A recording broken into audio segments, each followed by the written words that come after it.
दिखते हैं। जी please.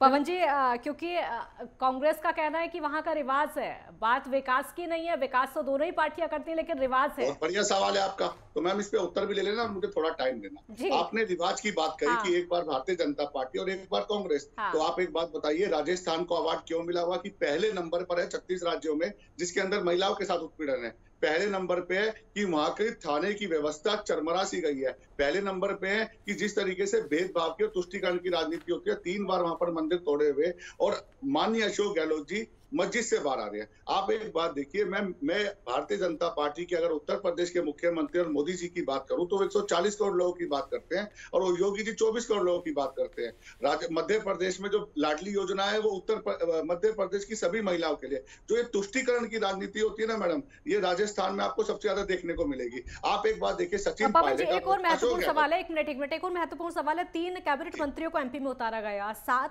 MP को उतारा गया मध्य प्रदेश में। इस समय लग ये रहा था कि शायद बीजेपी को डर है कि वहां पर दोनों ही राज्यों में हार हो सकती है, इसीलिए केंद्रीय मंत्रियों को उतारना पड़ा और सांसदों को उतारना पड़ा। जी देखिए, डर था ये भारतीय, शुरू में। मैं जवाब दे रहा हूं इस बात का, आपके प्रश्न के हिसाब से बिल्कुल सटीक उत्तर दूंगा।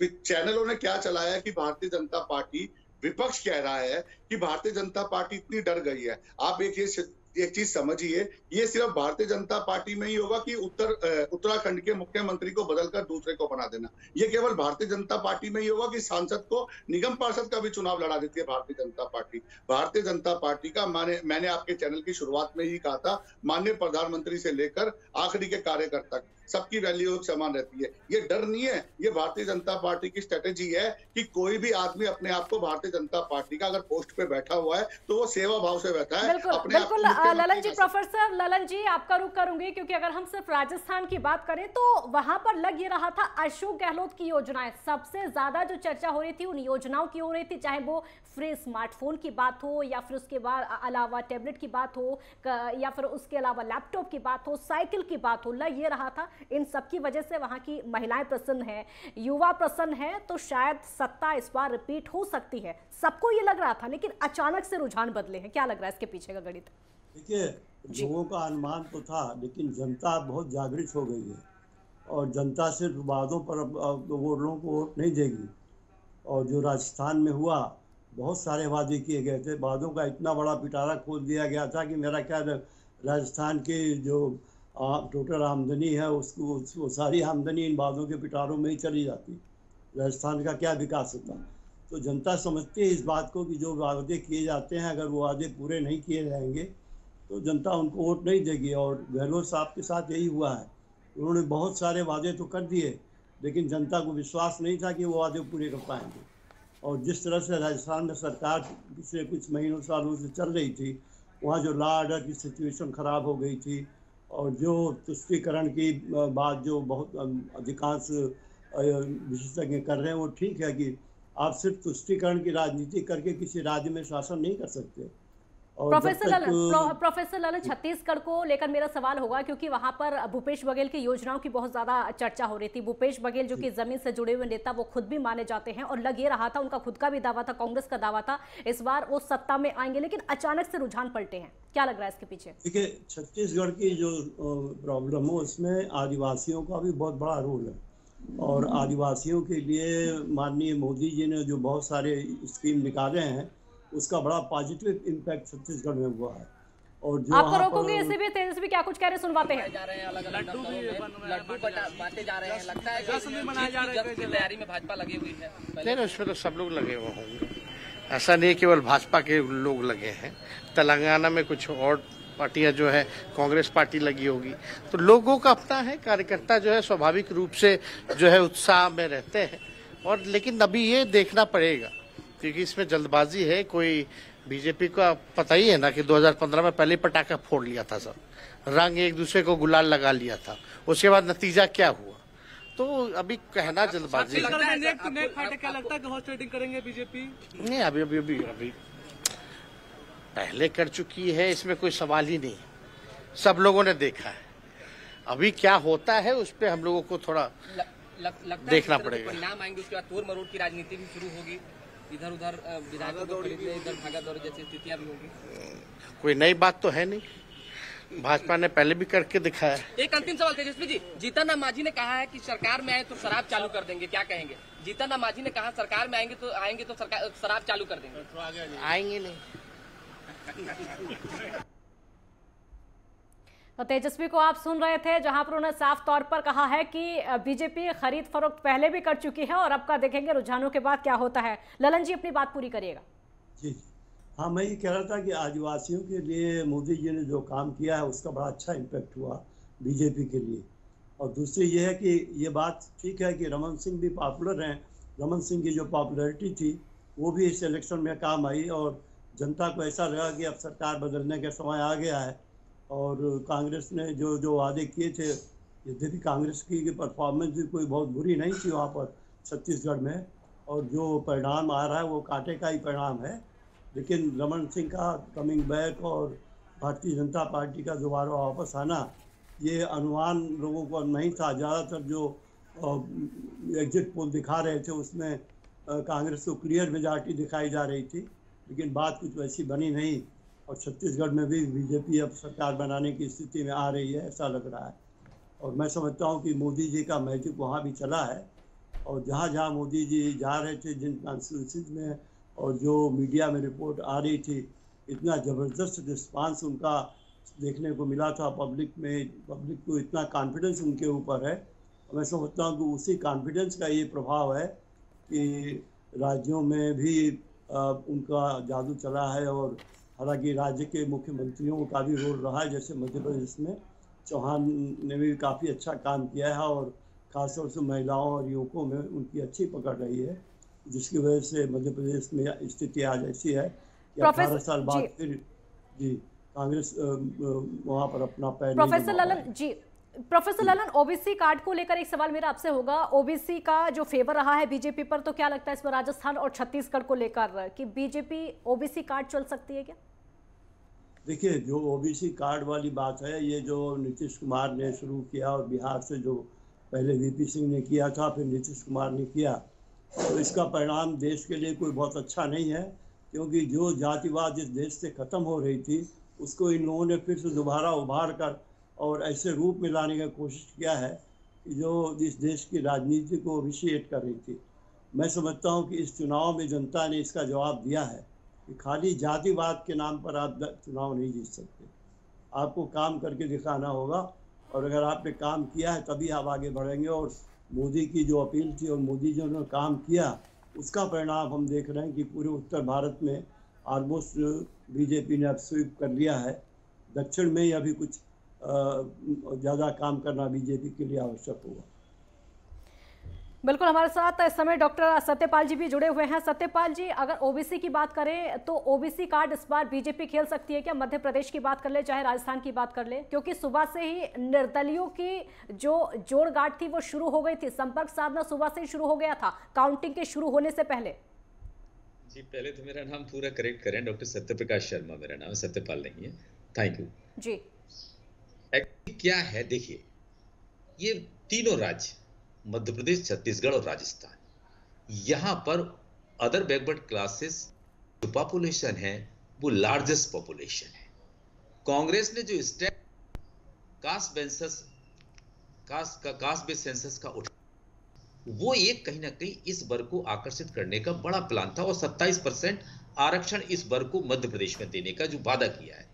लेकिन मुझे ऐसा लगता है कि जो अदर बैकवर्ड क्लासेस की कास्ट हैं वो एक साथ नहीं रह सकती, जैसे कि ट्राइबल्स हैं या फिर एससीज हैं, ऐसे रह लेते हैं। तो ये एक तो यूनाइटेड नहीं हो पाए, दूसरा या यूं कहें उसके लाभ को जो कांग्रेस उठा रही थी उस तक डिलीवरी नहीं कर पाई, या ये हो सकता है कि इसका नेगेटिव इंपैक्ट गया हो, जो कहीं ना कहीं विभाजित करने का या कास्ट स्प्लिटिंग करने का एक मैसेज जो कहीं ना कहीं प्रधानमंत्री मोदी ने अपनी हर सभा में अटैक किया, कांग्रेस पर या इंडिया ब्लॉक पर ये अटैक किया कि ये लोग इस बहाने से लोगों को या देश को जातियों में बांटना चाहते हैं, वो चीज स्प्रेड होती हुई अभी इन ट्रेंड्स में। लेकिन जब भी आपने कहा ट्राइबल्स की जो बात है, मैं ये कहना चाहूंगा कि मध्य प्रदेश, छत्तीसगढ़ और राजस्थान, इवन झारखंड, ये कहीं ना कहीं खासी पॉपुलेशन ट्राइबल की रखते हैं। मध्य प्रदेश तो वो स्टेट है जहां मोर देन % पॉपुलेशन ट्राइबल्स की है और ये देश में हाईएस्ट है किसी स्टेट में। ऐसे में जब भी आपने देखा कि जब ट्राइबल वोट जिसकी तरफ मूव करता है एकदम दमदारी से करता है, फुल स्विंग में करता है, और जिसको ये सीट 47 में से जो दल ज्यादा लेता है, यानी कि बाइपोलर मॉडल है मध्य प्रदेश में, छत्तीसगढ़ में और राजस्थान में। तो मध्य प्रदेश का पर्टिकुलर मैं यहां कोट कर रहा हूं कि जब भी ट्राइबल सीट्स जिसको ज्यादा 47 में से मिली, प्रीवियस इलेक्शन में आपने देखा कि कांग्रेस अराउंड 31 सीट्स और remaining 16 seats Bharatiya Janata party जीती थी, मैंडेट कांग्रेस के साथ गया था। ठीक वैसा ही मुझे लगता है कि Bharatiya Janata party central leadership या स्टेट गवर्नमेंट के जो एफर्ट्स, जिसमें उसने उन आदिवासी वोटर्स को आकर्षित करने के बड़े प्रयास किए, चाहे उनके वेलफेयर में लाए हों या उनके आइकन्स को रेस्पेक्ट देने के लिए कई मेमोरियल्स या कई नाम उनके नाम पर दिए, तो इससे मुझे ऐसा लगता है कि ये छत्तीसगढ़ में भी हुआ, ये छत्तीसगढ़ में भी हुआ जी। ये आदिवासी वोट इन दोनों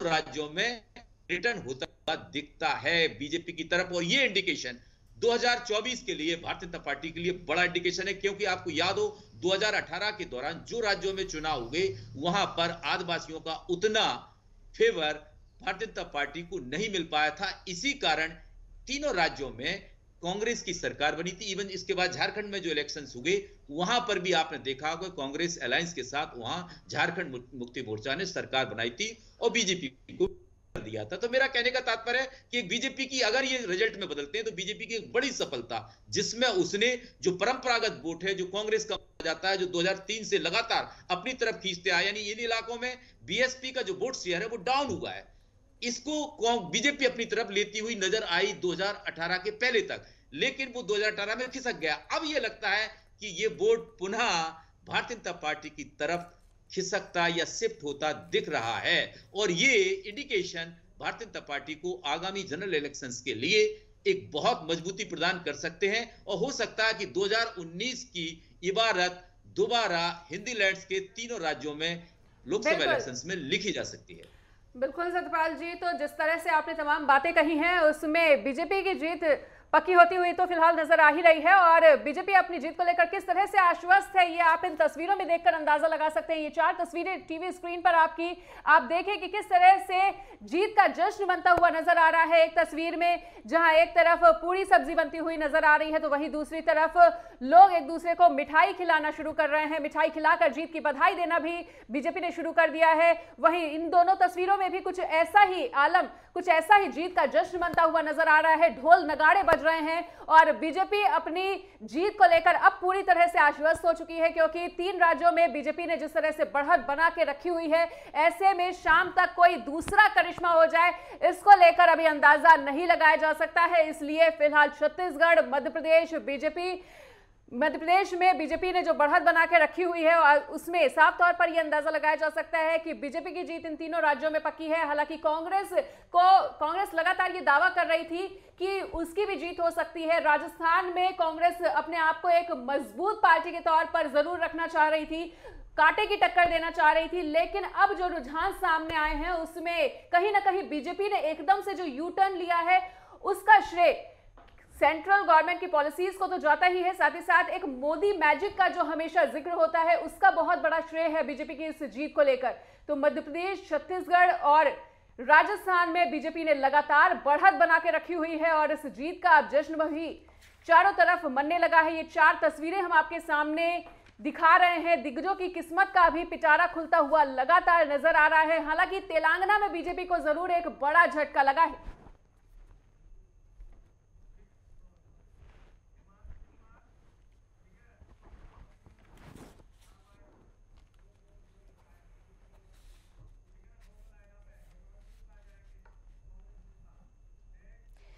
और हमारे साथ इस समय हिमांशु कुमार कांग्रेस नेता जुड़ गए। हिमांशु जी स्वागत है आपका। पीयूष पंत वरिष्ठ पत्रकार हैं। पीयूष जी आपका भी स्वागत है। हिमांशु जी शुरुआत आप ही से करते हुए छत्तीसगढ़, जहां पर कांग्रेस को पूरा यकीन था कि इस बार सत्ता रिपीट होगी। राजस्थान में अशोक गहलोत की योजनाओं पर पूरा यकीन था कि इस बार जो रिवाज है वो टूटेगा। राजस्थान में लगता था कि इस बार कमलनाथ कमल खिलाएंगे, लेकिन ऐसा कुछ भी होता हुआ नजर नहीं आ रहा है। आपकी प्रतिक्रिया? देखिए, ऐसा है मनीषा जी कि जब भी राजस्थान में भारतीय जनता पार्टी सत्ता में आती है तो बड़े बहुमत के साथ आती है, लेकिन इस बार जो आप देख रहे हैं, जो आंकड़ा अभी आ रहा है, वैसे यह अभी 5 चरण का चक्र का ही मतगणना हुआ है। अभी मतगणना बहुत बाकी है। कम से अमूमन देखा जाए तो 25 चक्र का मतगणना होता है। अभी आप 20% ही मतगणना को मान लीजिए कि 20% मतगणना पूरी हुई है, तो इसे आप रुझान मान सकते हैं। इसको रिजल्ट के रूप में देखना कहीं से भी उचित नहीं है। और एक आप देखे होंगे कि पिछले 30 वर्षों में जब भी भारतीय जनता पार्टी सत्ता में आई है राजस्थान में, बड़े बहुमत के साथ आई। इस तरह से नेक टू नेक फाइट नहीं हुआ है। हिमांशु, जीत के लिए बड़ा बहुमत ही चाहिए। बीजेपी या कांग्रेस, जीत के लिए बड़ा बहुमत ही चाहिए। नहीं, ये ऐसा ट्रेंड रहा है, ये मैं कह रहा हूँ, ये नहीं कह रहा हूँ कि ये ऐसा आवश्यकता है। लेकिन इस बार वो बीजेपी के खाते में जाता हुआ दिखाई दे रहा है। इस बार का जो बड़ा बहुमत है, अगर अब तक के रुझान देखे तो हिमांशु जी। रुझान और रिजल्ट पे बहुत फर्क होता है। आप रिजल्ट पर जाइए। अभी मैं बता रहा था आपको, 5 चक्र का ही मतगणना हुआ है लगभग, कहीं तो 5 चक्र का भी मतगणना नहीं हुआ है। तो इसे आप इसको रिजल्ट के रूप में देखना कहीं से भी उचित नहीं है। आप देखेंगे कि जादूगर का जादू चलेगा, राजस्थान में कांग्रेस की सरकार बनेगी। छत्तीसगढ़ में आप दिखा रहे हैं, लेकिन छत्तीसगढ़ में बहुत जगहों पर आप देख लें, बहुत सारे चैनलों पर अभी भी कांग्रेस को बहुमत दिखा रहा है। तो छत्तीसगढ़, तेलंगाना और राजस्थान में हम निश्चित रूप से कंफर्ट मेजोरिटी में सरकार बनाएंगे। रमन सिंह क्या कुछ कह रहे हैं, पूर्व मुख्यमंत्री छत्तीसगढ़ के, सीधे सुनवाते हैं। तो कमल खेल चुका है छत्तीसगढ़ में और मध्य प्रदेश में और राजस्थान में। तीनों राज्यों में भारतीय जनता पार्टी के स्पष्ट बहुमत से सरकार का रुझान दिख रहा है। अभी भी मैं रुझान ही बोलूंगा, क्योंकि 4-5 राउंड के चुनाव होने के बाद मैं ये नहीं कहूंगा कि भारतीय जनता पार्टी की सरकार बन गई है। सरकार बनने के रास्ते पे हम चल रहे हैं और स्पष्ट रुझान दिख रहा है कि भारतीय जनता पार्टी आगे है छत्तीसगढ़ में, भारतीय जनता पार्टी आगे है मध्य प्रदेश में, भारतीय जनता पार्टी आगे है राजस्थान में, और तीनों जगह स्पष्ट बहुमत के साथ सरकार बनेगी। और निश्चित रूप से आज के तारीख में बड़ी बड़ी बात करने वाले, ठीक है, नतीजा क्या निकलेगा, पर भूपेश जी का नतीजा दिख रहा है कि 2 राउंड में पीछे चल रहे हैं।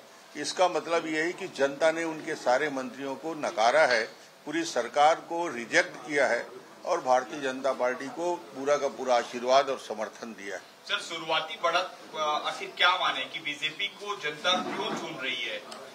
मैंने पहले भी इसका जवाब दिया था कि भारतीय जनता पार्टी मोदी जी के नाम से, मोदी जी के काम से, 9 साढ़े 9 साल की उपलब्धि को लेकर जिस प्रकार केंद्रीय नेतृत्व ने मेहनत किया, प्रधानमंत्री जी ने समय दिया, गृह मंत्री जी ने समय दिया, राष्ट्रीय अध्यक्ष जी ने जो समय हमको दिया, और जनता को मोदी जी की गारंटी, जनता ने उस पर भरोसा किया, भूपेश की बातों पर भरोसा नहीं किया। ये प्रथम चरण के रुझान में स्पष्ट दिख रहा है और ये निश्चित रूप से भारतीय जनता पार्टी के लिए और राष्ट्रीय नेतृत्व का आशीर्वाद मिला और हम जीत की ओर बढ़ेंगे। छत्तीसगढ़ में आपको सबसे ज्यादा भरोसा, आप सबसे मुखर होकर बोले कि हम जीत रहे हैं, भूपेश पे भरोसा लोगों का कम हो गया, और सबसे बड़ी बात गृह मंत्री ने आप पर भरोसा जताया था।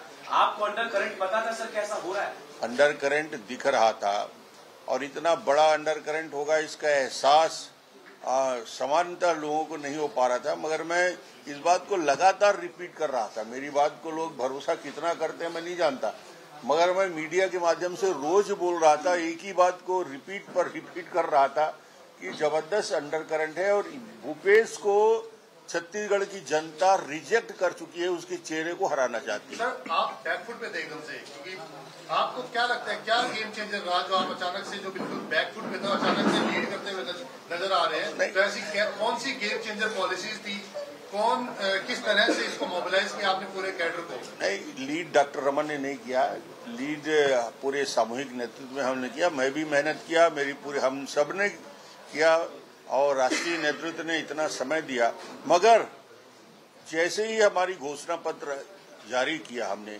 और वो घोषणा पत्र में मोदी जी की गारंटी उसमें लग गया, उसके बाद जनता को 100% भरोसा हो गया कि भारतीय जनता। बिल्कुल, और हिमांशु जी अपनी बात रख रहे थे, अपनी बात को पूरा करें। है कि अभी आप रमन सिंह जी की बात को भी सुन रहे थे, उन्होंने यही बात कहा कि अभी 4-5 राउंड का ही मतगणना हुआ है, तो मतगणना जब तक पूरा नहीं होता है तब तक यह कहना कि ये जो ट्रेंड है वह रिजल्ट में बदल जाएगा, ये कहीं से भी उचित नहीं होगा। आप पिछले चुनाव में बिहार की बात देख लीजिए, बिहार में महागठबंधन की सरकार रुझानों में बन रही थी और आते आते फिर से एनडीए की सरकार बन गई। तो अभी शाम तक इंतजार, 2-3 बजे तक कम से कम इंतजार करना चाहिए कुछ भी निर्णय लेने से पहले। अभी ये नहीं कहा जा सकता है कि जो रुझान है वही रिजल्ट होगा। हिमांशु जी, बीजेपी में तो जश्न का माहौल शुरू हो गया है। बीजेपी मुख्यालय प्रधानमंत्री का 5 बजे संबोधन होगा, पूड़ियां बननी शुरू हो गई है, ढोल नगाड़े वहां पर बजाए जा रहे हैं, डांस होना शुरू हो गया है। 3 राज्यों का जश्न मनाया जा रहा है। तो कोई खुशी मनाने के लिए किसी को रोका थोड़े जा सकता है, आप मनाए, अच्छी बात है, लेकिन हो सकता है कि यह खुशी कहीं मातम में न बदल जाए, इसका भी ध्यान रखना चाहिए इन लोगों को, इसका भी ख्याल रखना चाहिए। आप देख लीजिए बहुत सारे सीट ऐसे हैं जहां 200 से लेकर के 1000 तक का ही अंतर है, वो कभी भी परिवर्तन हो सकता है, उसमें कभी भी अंतर हो सकता है।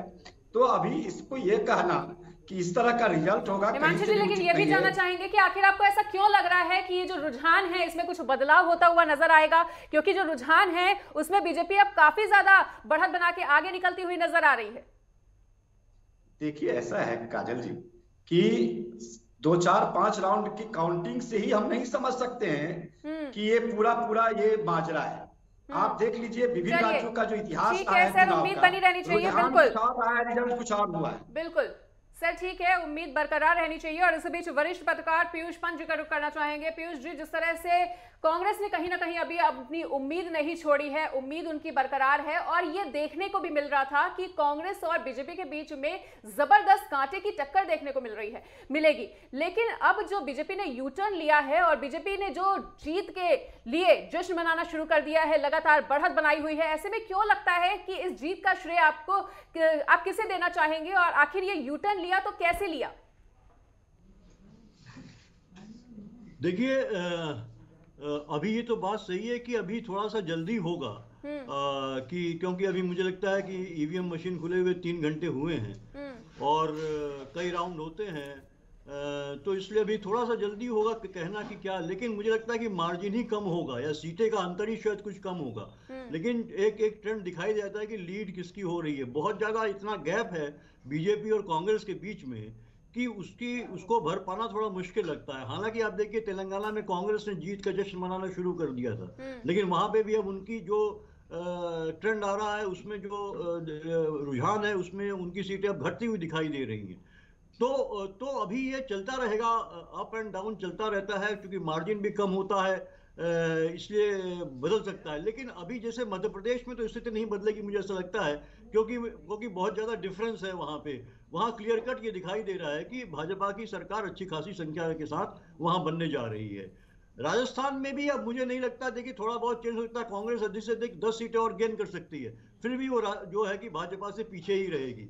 तो एक तरीके से एक इंडिकेशन तो मिलता है। लेकिन हाँ, छत्तीसगढ़ सबसे ज्यादा सरप्राइजिंग पैकेज रहा इसमें, या पैकेज रहा कह दीजिए, जो भी कह दीजिए, जो रिजल्ट आया है छत्तीसगढ़ में, जो है कि तमाम सर्वेक्षण और तमाम उसके बाद एग्जिट पोल में भी हमने देखा कि एक ऐसा ही राजस्थान, क्लियर कट राजस्थान, जो कांग्रेस के खाते में जाते हुए दिखाई दे रहा था, लेकिन वहां पूरी की पूरी बाजी पलटती हुई नजर आ रही है। तो निश्चित रूप से ये भारतीय जनता पार्टी के लिए एक बहुत बड़ा अचीवमेंट है। और जबकि भारतीय जनता पार्टी ने लगातार वहां के जो बड़े शहर, जिस तरह से छत्तीसगढ़ में बाजी पलटी है, इसके पीछे क्या कुछ कारण समझ पा रहे हैं आप? देखिए, कारण तो एक तो भ्रष्टाचार का मुद्दा बहुत रहा है वहां पे। दूसरा देखिए, एक काम जो हुआ है, क्योंकि महिलाओं ने अच्छी खासी संख्या में वोट दिया है, और मुझे लगता है महिलाओं का वोट बहुत ज्यादा जो है कि उन योजनाओं को लेके आकर्षित हुआ है। और वो उन्होंने मध्य प्रदेश में भी जो है कि इस बार जो है 50% के लगभग टोटल जो मत पड़ा है उसमें 50% महिलाओं का वोट था, तो उन्होंने बढ़ चढ़ के वोट किया है जो योजना है। दूसरा क्या हुआ छत्तीसगढ़ में, देखिए थोड़ी बहुत मुझे लगता है कि चालाकी भी की गई, कुछ उसमें अनैतिकता का पुट भी रहा। जिस तरह भारतीय जनता पार्टी ने वहां पे जो है महिलाओं के जो है कि फॉर्म भरवा लिए उस समय, जबकि ये एक आचार संहिता लागू हो चुकी थी उसमें, तो वो भी एक कारण रहा है। पीयूषी, अगर पैसा आता रहा है। पीयूषी, अगर हम एग्जिट पोल देखें छत्तीसगढ़ को लेकर, वो अलग थे।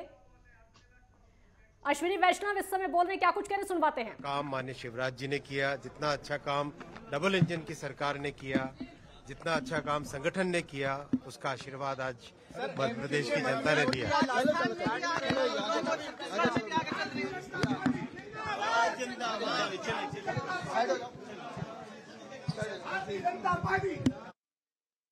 शुरू हो गया है और तस्वीरें भी हम आपको लगातार दिखा रहे हैं। देखिए तस्वीरें आप देख सकते हैं किस तरीके से जश्न का माहौल, यहाँ पर पूरियां बनती हुई नजर आ रही हैं और एक दूसरे को मिठाई खिलाई जा रही है, ढोल नगाड़ों के साथ में नाचते गाते नजर आ रहे हैं। और देखिए चौथी तस्वीर जो है ये बीजेपी मुख्यालय की तस्वीर हम आपको दिखा रहे हैं, जहां पर इस समय कार्यकर्ता बैठे हुए हैं और 5 बजे प्रधानमंत्री पहुंचेंगे, उनका संबोधन होगा। पीयूषी, आपसे मेरा सवाल था, क्योंकि एग्जिट पोल हमने देखे उसमें किस तरीके से सामने आया, उसके अलावा भी लग रहा था कि यहाँ पर भूपेश बघेल, जिनको जमीन से जुड़ा हुआ नेता माना जाता है, लोगों के बीच में हमेशा वो रहते हैं और हम देखते भी हैं, भूपेश बघेल के लग ये रहा था कि इस बार कांग्रेस रिपीट करेगी, लेकिन एकदम परिणाम उलट आए हैं। अंडर करंट एक फैक्ट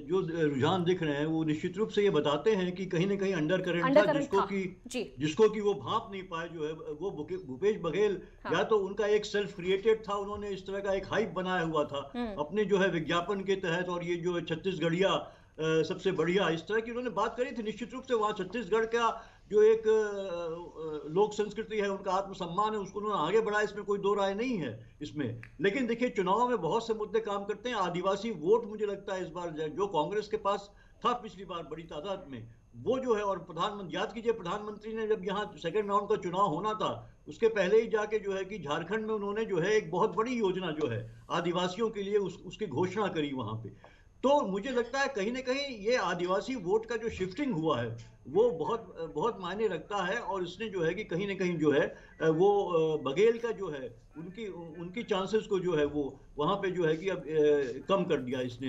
बिल्कुल रोकेंगे आपको। तो देखिए लगातार हम आपको छत्तीसगढ़ के रुझान दिखा रहे हैं। इस समय बीजेपी 54 सीटों के साथ लीड करते हुए, कांग्रेस 34 सीटों पर और अन्य के खाते में 2 सीटें जाती हुई नजर आ रही है। छत्तीसगढ़ के रुझान हम आपको लगातार दिखा रहे हैं। यहाँ पर बीजेपी लीड करते हुए नजर आ रही है। देखिए भगवा रंग, ये आपको ग्राफिक्स के जरिए हम समझा रहे हैं, भगवा रंग किस तरीके से लीड करते हुए नजर आ रहा है, लेकिन कांग्रेस यहाँ पर पिछड़ती, उससे आप अंदाजा लगा सकते हैं कि छत्तीसगढ़ कांग्रेस के हाथों से पिछड़ता हुआ नजर आ रहा है। अंडर करंट एक बहुत बड़ा फैक्ट इसका माना जा रहा है, जिसको शायद कांग्रेस भांप नहीं पाई। हालांकि भूपेश बघेल को भी लग ये रहा था कि उनकी जैसी योजनाएं हैं, उनका जैसा काम है, वो इस बार सत्ता में रिपीट करेंगे, लेकिन रुझानों में ऐसा होता हुआ दिखाई नहीं दे रहा है। एक अंडर करंट था, साइलेंट वोटर थे, जो कि उनका जो वोट दिया हुआ, उनका जो मतदान था, आज वो साफ तौर पर नजर आ रहा है।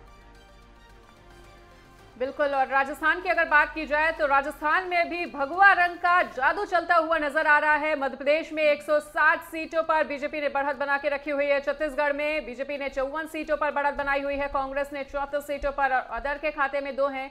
वहीं अगर राजस्थान की बात कर ली जाए तो बीजेपी के खाते में 109 सीटें आती हुई। बीजेपी का जादू जो है वो तीनों राज्यों में लगातार बरकरार है और कांग्रेस को कहीं ना कहीं इन तीनों राज्यों में एक बड़ा झटका लगता हुआ। बिल्कुल है, तो रुझान हम आपको लगातार दिखा रहे हैं इस समय। पीयूष पंत जी अपनी बात पूरी करिए पहले आप। तो वही मैं कह रहा था, देखिए कि आदिवासियों का जो है एक शिफ्टिंग हुई है इस बार, मुझे लगता है जो भाजपा के पक्ष में वो बड़ी बात है। और उससे हम देख रहे हैं कि ये जो इस तरह के चुनाव, और हालांकि देखिए वोट परसेंटेज में बहुत ज्यादा बढ़ोतरी नहीं हुई थी, क्योंकि नॉर्मली ये कहते हैं कि जब ज्यादा वोट परसेंटेज बढ़ता है तो फिर जो है परिवर्तन होता है, लेकिन यहाँ पे तो बहुत बड़ा परिवर्तन हम देख रहे हैं। तो निश्चित रूप से मुझे लगता है इसी परिवर्तन के साथ पीयूष जी एक और सवाल है, वो राजस्थान और मध्य प्रदेश को लेकर, क्योंकि जिस तरीके से जो वहां के मुख्यमंत्री रहे हैं, शिवराज सिंह चौहान खैर मुख्यमंत्री थे, उनको साइडलाइन किया गया। वसुंधरा राजे पूर्व मुख्यमंत्री राजस्थान की, उनको साइडलाइन किया गया, प्रधानमंत्री के चेहरे को आगे किया गया। उससे लग रहा था कि शायद नुकसान राजस्थान में तो हो ही सकता है, लेकिन रुझान पलटे हुए हैं। बिल्कुल बिल्कुल, यही देखिए इससे तो यही लगता है कि जो भारतीय जनता पार्टी की स्ट्रेटजी जो है वो बहुत सोची समझी होती है और वो कोई भी रिस्क लेने को तैयार होते हैं, और सबसे बड़ी बात है उनका मजबूत संगठन है। और इसमें जो है कि आरएसएस की को आप नकार नहीं सकते। जो आरएसएस जिस तरीके से वहां पे जो काम करता है भारतीय जनता पार्टी के लिए, और उसकी जो पकड़ है पूरी की पूरी जो है, वो उतना एक solid vote bank Bharatiya Janata party का है। उसके बाद जो है कि एक जो अनडिसाइडेड जो वोटर होता है उसको क्या आपको सूट कर जाता है, कौन सी पॉलिसीज किस पार्टी की जो है बात जो उसको पसंद आ जाती है, तो वो उस तरफ शिफ्ट हो जाता है। तो ये एक बहुत बड़ी बात है, क्योंकि वसुंधरा राजे को कहा जाता बहुत बड़ा फैक्टर माना जाता है। ये कहा जाता है कि निश्चित रूप से जीतती हुई भारतीय जनता पार्टी हार भी सकती है अगर वसुंधरा राजे को जो है साइडलाइन किया गया तो। इसीलिए मुझे लगता है कि बाद की जो सभाओं में मोदी जी ने भी जो है वसुंधरा राजे को तवज्जो दी, और वसुंधरा राजे जो है बढ़ चढ़ के फिर जो है कि वो हिस्सा ले रही थी। शुरू में तो वो भी अलग थलग पड़ी हुई थी, तो मुझे लगता है ये भारतीय जनता पार्टी ने भी रियलाइज किया, लेकिन उन्होंने तुरंत जो है काम किया और उनको अपने साथ लेके आई। इधर एक सवाल आपसे ये भी जानना चाहेंगे कि जिस तरह से सेमीफाइनल में अब बीजेपी की काफी ज्यादा एक शानदार प्रदर्शन देखने को मिल रहा है, ऐसे में क्या लगता है कि इस जीत के लोकसभा चुनाव के अगर कॉन्टेक्स्ट में बात की जाए तो इस जीत के वहां के लिए क्या कुछ मायने? नहीं, देखिए मायने तो बहुत बड़े हो सकते हैं, क्योंकि देखिए कम से कम भारतीय जनता पार्टी को का आत्मविश्वास और आगे बढ़ेगा। हालांकि मुझे लगता है कि ये राज्यों के चुनाव होते हैं, हमने 2018 में भी देखा कांग्रेस को 3 जगह फतेह मिली थी, लेकिन जो है 2019 में भारतीय जनता पार्टी उन सभी राज्यों में सब पूरी की पूरी सीटें लेके आई थी। तो ये नहीं कहा जा सकता, लेकिन संगठन के मामले में देखिए जब तक कि दूसरी पार्टियां मजबूत नहीं होंगी तो भारतीय जनता पार्टी का मुकाबला नहीं कर सकती हैं। और नरेंद्र मोदी तमाम जो है कि योजनाओं की उनके सफलताओं के बावजूद वो एक ऐसा चेहरा बन गए हैं इस देश में कि उनके नाम पे जो है कि लोग विश्वास करने लगे। बिल्कुल हिमांशु जी, आपका रुख करेंगे। हिमांशु जी, आप तीनों राज्यों के रुझानों की बात आप कह रहे हैं कि रुझानों पर भरोसा नहीं करेंगे, जब नतीजे आएंगे उसी पर भरोसा करेंगे। राजस्थान, छत्तीसगढ़, मध्य प्रदेश, अगर अभी के रुझानों की हम बात करें जिसमें कि तीनों में बीजेपी लीड करते हुए नजर आ रही है, अगर आप भरोसा नहीं कर रहे हैं तो क्या लगता है जो नतीजे आएंगे कौन से राज्य के बदल सकते हैं जो कि आपके पक्ष में जा सकते हैं? देखिए, छत्तीसगढ़ में विभिन्न चैनलों पर अभी दिखाया जा रहा है कि कांग्रेस लीड कर रही है।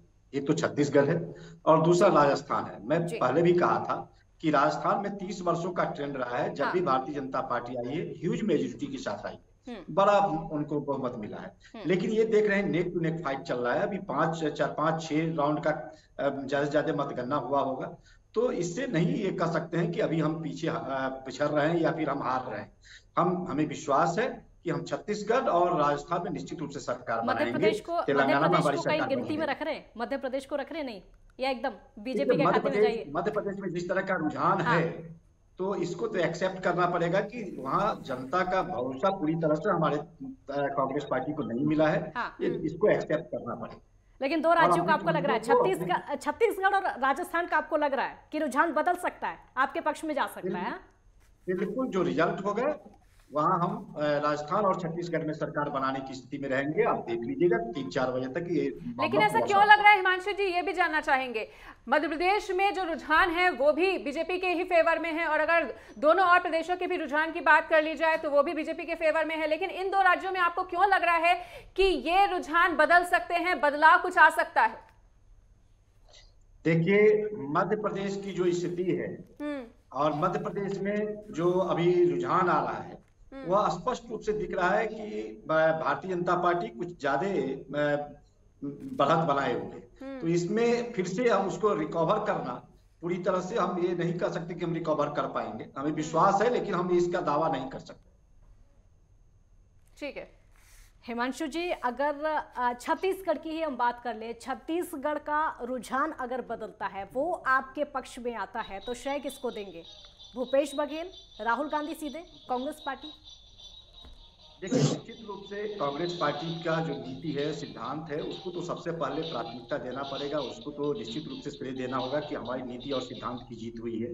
दूसरी बात, जो राज्य सरकार ने विगत 5 वर्षों में काम किया है, जिस तरह से छत्तीसगढ़ के जनता के हित के लिए विभिन्न तरह की लाभकारी योजनाओं को चलाया है और धरातल पर उतारा है, उसे भी नकारा नहीं जा सकता है। भूपेश बघेल जी ने अच्छा काम किया और छत्तीसगढ़ की जनता के लिए एक अच्छा प्रोग्राम लेकर के आया और छत्तीसगढ़ की जनता खुश थी, इसमें कोई दिक्कत नहीं है।